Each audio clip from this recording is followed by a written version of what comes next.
Hello mga kaitsi, magandang buhay. Ayan, talaga naman si Kalingap Rob. Talagang na-amaze po siya sa bagay na ito.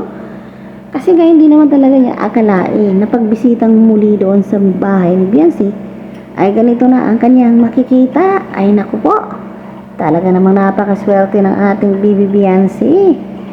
Dahil na rin yan po sa mga humble at walang sawang nagsusuporta ng mga sponsors. Hindi nga po bahay lang pinagawa, pero ngayon ang dami ng laman.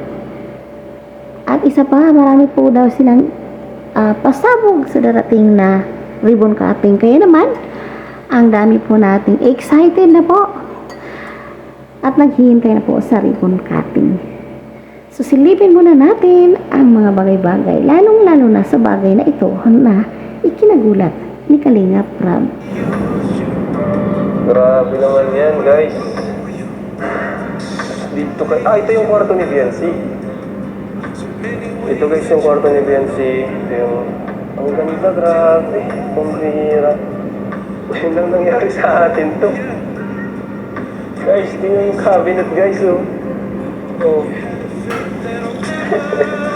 Grabe na, na-miss na naman ako makakalingap. Hindi naman ako makapaniwala dito.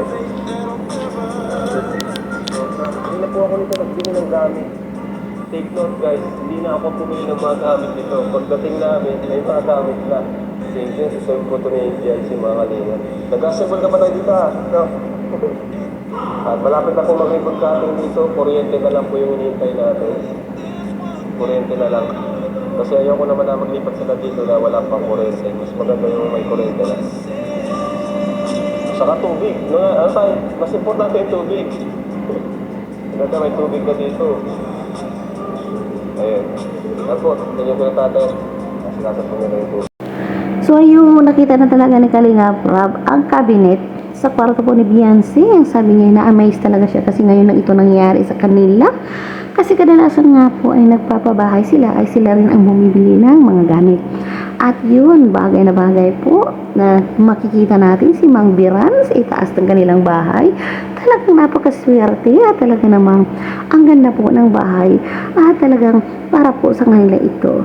So maraming salamat. Huwag po natin kaligtaan.